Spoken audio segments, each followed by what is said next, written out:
कि जम्मू कश्मीर में BJP operation lotus चलाने की तैयारी कर रही है और सरकार नेशनल कॉन्फ्रेंस के कुछ ही महीनों में गिर सकती है। किस तरह देखते हैं इनको आप? भारतीय जनता पार्टी को जम्मू कश्मीर में किसी भी ऑपरेशन को चलाने की ज़रूरत नहीं है। ऑपरेशन जो लोटस है वो बहुत जगहों पे चल चुके हैं।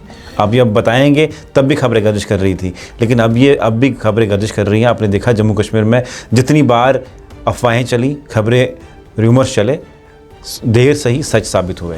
नेशनल कॉन्फ्रेंस के अंदर खलबली मची हुई है, वही इल्जाम, और खलबली की शुरुआत बड़गाम से हुई। उमर अब्दुल्ला साहब की हुकूमत में कुछ मिनिस्टर हैं जो उन्हीं की सरकार की नैया को डुबो रहे, तो उसमें बीजेपी को कसूरवार अब मत कहो। अब आगा रउल्ला साहब और नेशनल कॉन्फ्रेंस के बीच में तकरार है, उसमें कोई बीजेपी जिम्मेवार थोड़ी है। जो ये रूमर्स चल रहे हैं उसके पीछे का मैथमेटिक्स बता दें आपको। राज्यसभा में आपने 4 वोट एक्स्ट्रा ले लिए, 5 आपके एलजी मेंबर्स करेगा नॉमिनेट जो असेंबली में जाएंगे, एमएलएज 29 ऑलरेडी आपके पास है। तो नंबर ये साबित करता है कि अगर आप चाहें तो कभी भी सरकार गिरा सकते हैं। इसीलिए ऑपरेशन लोटस का नाम इसको दिया गया। हम नहीं चाहते नेशनल कॉन्फ्रेंस को अपना घर खुद संभालना है।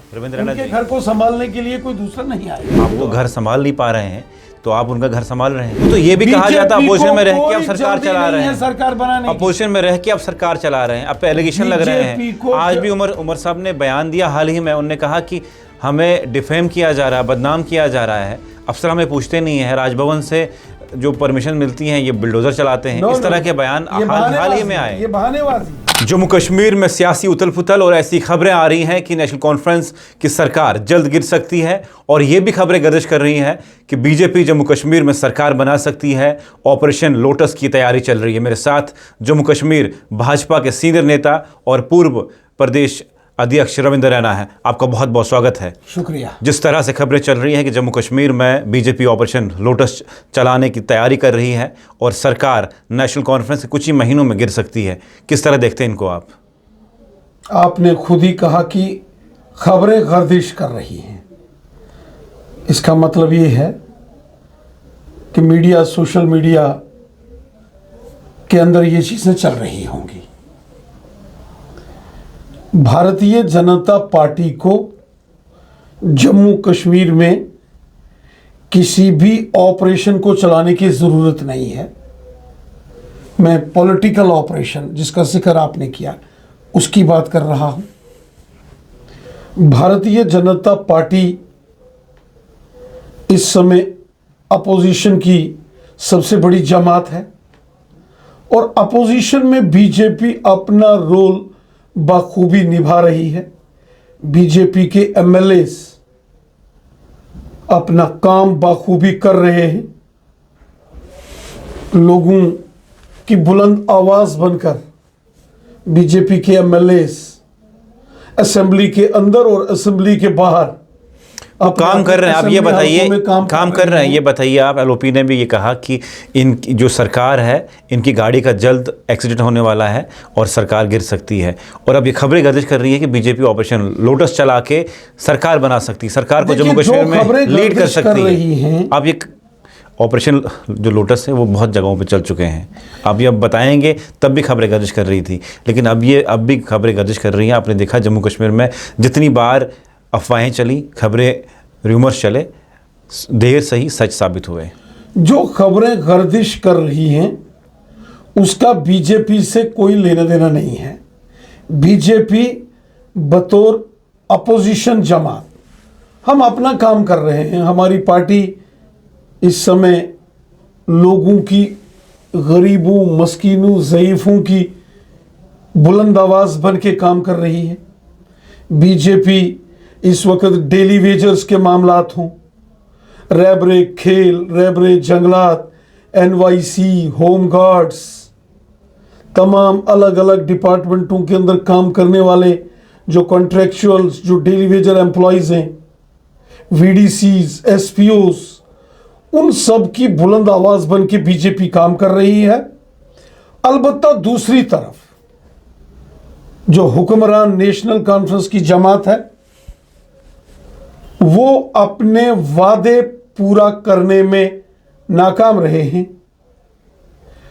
जो वादे नेशनल कॉन्फ्रेंस ने 2024 के इलेक्शन में किए थे, जिन मुद्दों पर, जिन वादों पर नेशनल कॉन्फ्रेंस ने अवाम से वोट लेकर अवाम का एतमाद जीता और यहां सरकार बनाई थी, वो तमाम जो वादे नेशनल कॉन्फ्रेंस ने किए थे वो धरे के धरे रह गए। लेकिन वो इल्जाम आप पे लगाते हैं, पूरा नहीं किया गया, इसलिए नेशनल कॉन्फ्रेंस के अंदर खलबली मची हुई है। वही इल्जाम, और खलबली की शुरुआत बड़गाम से हुई है।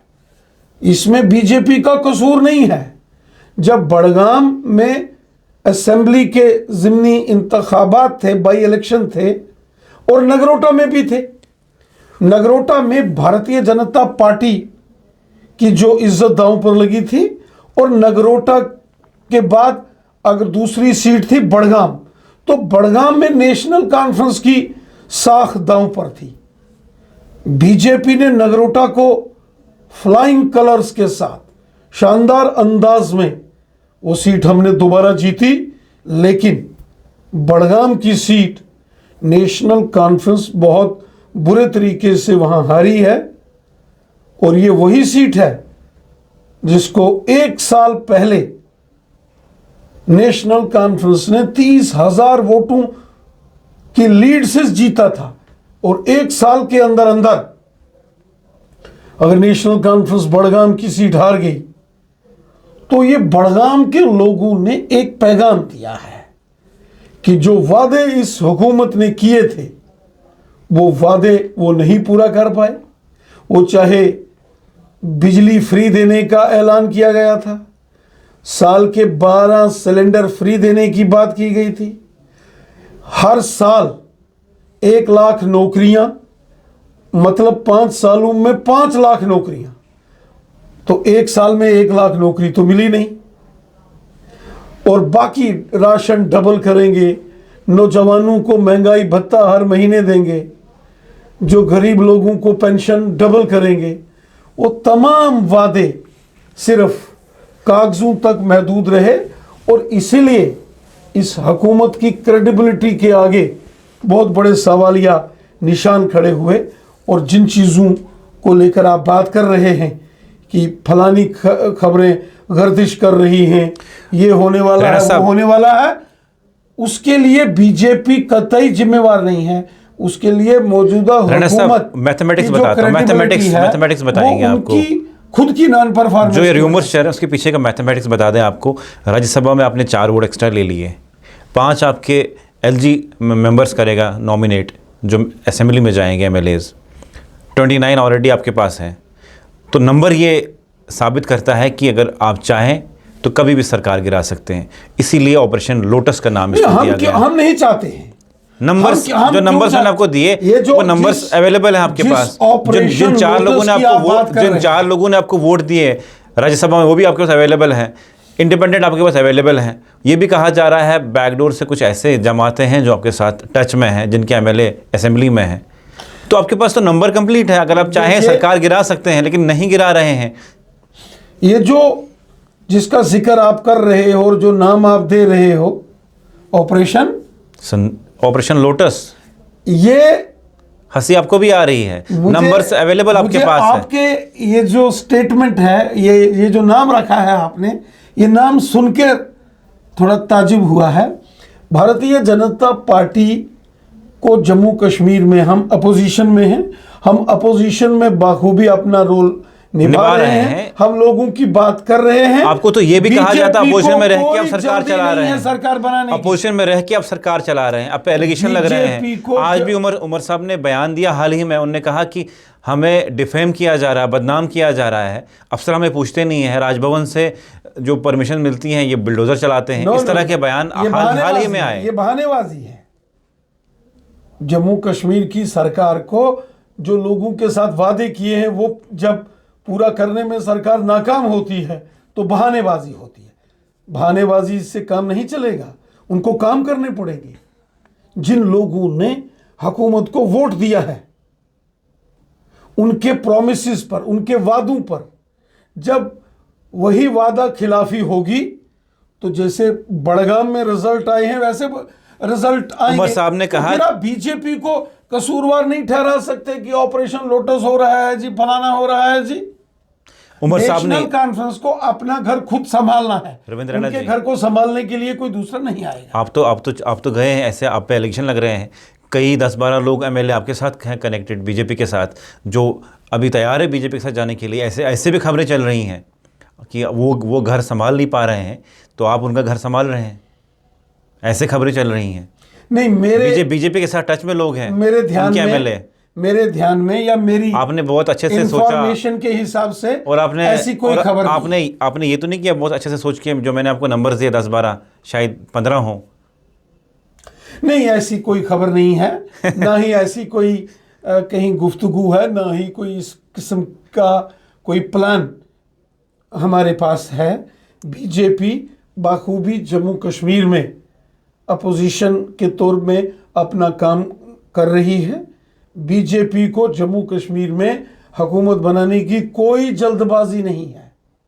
हाँ, जो हुकूमत बनी है और जो वादे करके ही आए थे वो वादे पूरे होना चाहिए, इसलिए हुकूमत को जगाना, हुकूमत को बार बार उसके वादे याद कराना ये बीजेपी का काम है और हम अपना काम बाखूबी कर रहे हैं। अब तो ये सोच रहे हैं कि जो नेशनल कॉन्फ्रेंस ने मैनिफेस्टो बनाया, अब उस मैनिफेस्टो को हर महीने वो खुद ब खुद उसके वो पेज फाड़ रहे हैं, खुद रिफ्यूज कर रहे हैं वादे, और वो खुद ब खुद वादे जो नेशनल कॉन्फ्रेंस ने इलेक्शन में किए थे, और आपको गिराने की जरूरत नहीं है। पूछ के तो नहीं ना आपको लग रहा है कि आपको गिराने की जरूरत नहीं है, क्योंकि नेशनल कॉन्फ्रेंस खुद ब खुद वो पेज फाड़ के फेंक देती है। जो नेशनल कॉन्फ्रेंस ने इलेक्शन में वादे किए थे वो बीजेपी से पूछ के तो वादे किए नहीं थे। अच्छा, उस वक्त भी कोई ऐसा नहीं है कि तब स्टेट थी और बाद में यूटी सवाल आपको सवाल ये मालूम था, रहना साहब, सवाल ये पूछ रहा हूं, मालूम था ये उसके बाद भी यूटी रहने वाली। सवाल मैं ये पूछ रहा हूं कि आपको लग रहा है कि नेशनल कॉन्फ्रेंस आपके काम आसान कर रही है? मैनिफेस्टो उन्होंने खुद बनाया, वादे खुद किए, और हर महीने वो ऐसा बयान देते हैं कि जो लोगों ने भरोसा किया था, अब उनको अफसोस होता है कि हमने ऐसे पे भरोसा क्यों किया। बीजेपी तो माना कि हम अपोजिशन में हैं और कंस्ट्रक्टिव अपोजिशन, यहाँ सरकार अच्छा काम करेगी वहाँ सरकार की तारीफ भी होगी। पीछे कोई फैसला पिछले असेंबली सेशन में जब वादी कश्मीर में सेशन चला तो हुकूमत ने कोई फैसला अच्छा किया था और बीजेपी के लीडर ऑफ अपोजिशन उन्होंने सरकार की तारीफ भी की थी। जहाँ अच्छा काम करेंगे सरकार की तारीफ होगी, लेकिन जहाँ खराबी होगी, यहाँ नाकामी होगी, वहाँ सवाल तो पूछे जाएंगे, अवाम भी पूछेगी, और बीजेपी बतौर अपोजिशन जमात हमारा भी काम है, लोगों ने हमें भी वोट दिए हैं और सरकार से सवाल पूछना हमारा काम है। रही बात नेशनल कॉन्फ्रेंस के अंदर घमासान मचा हुआ है, आप भी जानते हैं, तो नेशनल कॉन्फ्रेंस का वही तो मैं कह रहा था कि है उसके लिए बीजेपी जिम्मेवार नहीं है। वही तो सवाल था कि उनके एमएलए आपके राब्ते में उस घमासान के बाद, जो नेशनल कॉन्फ्रेंस यही सवाल था मेरा, घमासान है उसके लिए बीजेपी कतई जिम्मेवार नहीं है। अब आगा रउल्ला साहब और नेशनल कॉन्फ्रेंस के बीच में तकरार है, उसमें कोई बीजेपी जिम्मेवार थोड़ी है। अगर मोहतरम मियां अल्ताफ साहब जो कि एक बहुत बड़े मजहबी रहनुमा भी हैं, अगर वो कोई सवालिया निशान खड़ा करते हैं तो ये बहुत हुकूमत के लिए सोचने वाली बात है, सोचने वाली बात। अब सवाल ये वो पॉलिटिकल स्टालवर्ड्स हैं जिनके एक बयान पर सियासत के रुख बदलते हैं। मियां अल्ताफ साहब के एक बयान पे जम्मू कश्मीर की हुकूमतें बदल जाती हैं। जैसे बड़गाम में रउल्ला के बयान पे साहब जो कि बहुत बड़े पीरो मुर्शिद हैं, मैं उनकी बहुत इज्जत करता हूं, वो केवल सियासी रहनुमा नहीं, बहुत बड़े पीरो मुर्शिद हैं, पीर फकीर आदमी हैं, जिनके एक बयान से जम्मू कश्मीर की हुकूमतें बदल जाती हैं। अगर इतने बड़े रहनुमा सरकार को बार बार आगाह कर रहे हैं तो इसका मतलब कहीं ना कहीं तो परेशानी है। इसलिए हर बात को लेकर ये कहना कि ये बीजेपी इसके लिए जिम्मेवार है या ये बीजेपी की कोशिश है, आपको क्या लगता है इस सरकार की क्या वैलिडिटी है? 4-5 महीने नहीं, मैं कौन होता हूं सरकार की वैलिडिटी को आप रह बताने चुके हैं, आप रह चुके हैं। नहीं, मुझे बीजेपी, जब बीजेपी पीडीपी अलायंस थी, आप इस सरकार को आप बोलते थे, आप उस सरकार का हिस्सा थे, आपने बड़ी बड़ी बहादुरी से असेंबली में बोला है। आप ये बताइए कि आपको क्या लगता है, नेशनल कॉन्फ्रेंस जैसे सरकार चल रही है, कितने कितने महीने निकाल सकती है? नेशनल कॉन्फ्रेंस की सरकार को 2024 में जो मैंडेट मिला है वो 5 साल हुकूमत चलाने का मैंडेट है। उनको और उनके जो अलायंस पार्टनर कांग्रेस है, उन दोनों को मिलके 50 के करीब करीब एमएलएस उनके हैं, इंडिपेंडेंट भी उनके साथ हैं। तो इतनी बड़ी मेजॉरिटी, इतना बड़ा मैंडेट उनको 2024 में मिला। वो 5 साल हुकूमत बनाने का मैंडेट उनको मिला, लेकिन ये 5 साल चलाना उनका काम है, ये कोई बीजेपी का काम नहीं है, क्योंकि मैंडेट उनको मिला है। हुकूमत बनाने के लिए लोगों ने उनको मैंडेट दिया है। लेकिन अगर वो नहीं चला पाएंगे तो ये उनकी गलती होगी, ये उनका फेलियर होगा, और उनके कुछ मिनिस्टर्स का फेलियर होगा। उनकी जमात में, उनकी हुकूमत में, जनाब मोहतरम उमर अब्दुल्ला साहब की हुकूमत में कुछ मिनिस्टर हैं जो उन्हीं की सरकार की नैया को डुबो रहे हैं। तो उसमें बीजेपी को कसूरवार अब मत कहो, उन लोगों की ओर उन्हें देखना चाहिए जो उन्हीं के हुकूमत के अंदर हैं और उन्हीं की हुकूमत की जो कश्ती है, नाव है, उसमें छेद करके उसको डुबो रहे हैं। तो उस कश्ती में सवार चीफ मिनिस्टर साहब अगर बीजेपी को कसूरवार मानेंगे तो ये गलत बात है। आप इस तरह भी इशारा कर रहे हैं कि जब डिप्टी सीएम ने बयान दिया था कौन आगा, उसके बाद ही आगा रहुल्ला ने ओपनली सीएम उमर के खिलाफ बोलना शुरू कर दिया, और बडगाम में इलेक्शन जब जीते उसके बाद कौन आगा मजलूम की आवाज़, कौन आगा कश्मीर की आवाज़, इस तरह के हमने प्ले कार्ड्स देखे। और आपको बार बार वही मंत्री डायरेक्टली टारगेट करता है, सुरेंद्र चौधरी, लेकिन आप उसको कुछ नहीं कहते हैं। आप उसको टारगेट नहीं करते हैं, क्यों? मेरा किसी के साथ कोई पर्सनल लड़ाई झगड़ा नहीं है। Politics is a battle of ideas. आपके विचारों का, आपके ख्यालात में, आपके एजेंडे को लेकर, आपके मैनिफेस्टो को लेकर तनकीद हो सकती है। आपके आइडियोलॉजिकल डिफरेंसेस एक दूसरे के साथ हो सकते हैं। किसी की भी कहीं इसी पॉइंट के ऊपर कोई पर्सनल लड़ाई नहीं होती है। इसीलिए मैं हमेशा, अगर कोई पर्सनल सियासी लीडर कोई मेरे ऊपर कोई गाली गलौज करता है, कोई मेरे खिलाफ अगर कोई गलत अल्फाज का इस्तेमाल कोई करता है, तो मैं कभी उस ओर गौर नहीं करता हूं, क्योंकि आपके पास, इंसान के पास वक्त उतना ही है, या तो इसको अच्छे कामों की ओर लगा लो या दूसरों को गाली गलौज में। तो मैं गाली गलौज करना, पर्सनल किसी को अटैक करना, किसी के घर आंगन की सियासत करना, मैं कभी उसको सही नहीं समझता हूं। पॉलिटिक्स मुद्दों पर होती है, एजेंडे पर होती है, इशू बेस्ड पॉलिटिक्स होती है, और पॉलिटिक्स अवाम की बेहतरी के लिए, लोगों की खिदमत का जरिया होना चाहिए, ना कि एक दूसरे के खिलाफ तलवारें निकाल के लोगों की गर्दनें कैसे उड़ाएं। वो सियासत नहीं होती। आपने बडगाम का जिक्र किया, और जिस तरह से बडगाम ने आपका जिक्र किया, आगा रहुल्ला साहब जो 22 बने वहाँ से एनसी हारी, किस तरह देखते हैं आगा रहुल्ला साहब के बयानों को? जिस तरह आजकल बोल रहे हैं, वो सीधा ओपनली उमर साहब को क्रिटिसाइज़ कर रहे हैं, जो डिप्टी सीएम को कल उन्होंने क्रिटिसाइज़ किया, किस तरह देखते हैं? देखिए, आगा रहुल्ला साहब हों या उमर अब्दुल्ला साहब हों या बाकी के जो बड़े लीडर्स हैं जो नेशनल कॉन्फ्रेंस के हैं, अगर उनमें आपस में तकरार है, उनमें लड़ाई झगड़ा है, तो ये उनके घर का मामला है। इसको बीजेपी ने ठीक नहीं करना है, और ना ही बीजेपी का इस लड़ाई झगड़े से कोई लेना देना है। ये नेशनल कॉन्फ्रेंस के अपने घर की लड़ाई है। अगर वो अपने घर को नहीं संभालेंगे तो ताश के पत्तों की तरह उनका घर बिखरा जाएगा, क्योंकि हमने सियासत में ये बहुत कुछ देखा है। और हमें बड़ी हैरानगी होती है जब उसी जमात के कुछ लीडर्स, उन्हीं के लीडर्स के ऊपर बहुत तल्ख बयानबाजी करते हैं।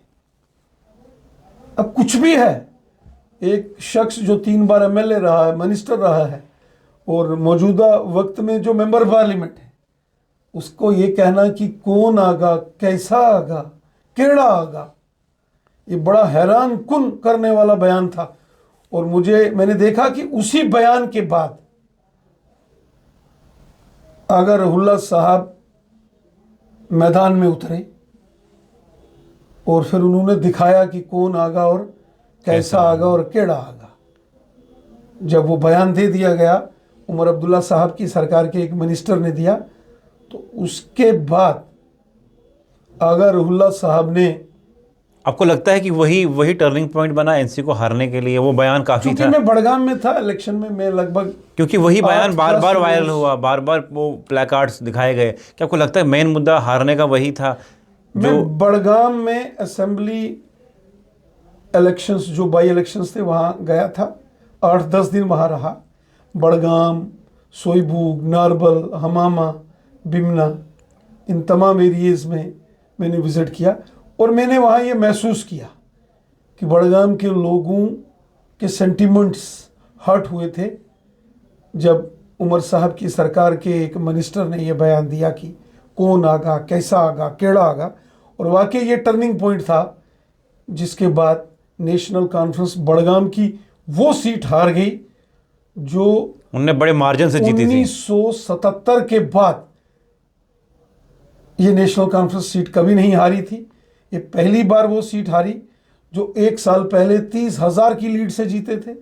वही सीट अगर नेशनल कॉन्फ्रेंस हारी है तो वहाँ के लोगों को, उनके जो दिल को जख्म पहुँचा एक वज़ीर के उस बयान से जो आगा रहुल्ला साहब के खिलाफ दिया गया था कि कौन आगा, कैसा आगा, केड़ा आगा। लेकिन अब एक सवाल और है, जिस तरह इनसे कहती है कि आगा रहुल्ला को हमने पहचान दी, और आगा रहुल्ला के लोग ये क्लेम करते हैं कि अगर कश्मीर में एनसी जीती तो वो आगा रहुल्ला की वजह से जीती। क्या आपको लगता है कि सच्चाई है? देखिए, सियासत में दोनों चीज़ों की इंपॉर्टेंस होती है। सियासत में तंजीम की, पॉलिटिकल पार्टी की, संगठन की बहुत बड़ी भूमिका होती है, बहुत बड़ा रोल होता है। और एज ए इंडिविजुअल आदमी का कैरेक्टर, आदमी की पर्सनालिटी, आदमी का कंट्रीब्यूशन फॉर सोसाइटी, वो भी मैटर करता है। दोनों चीज़ें हैं।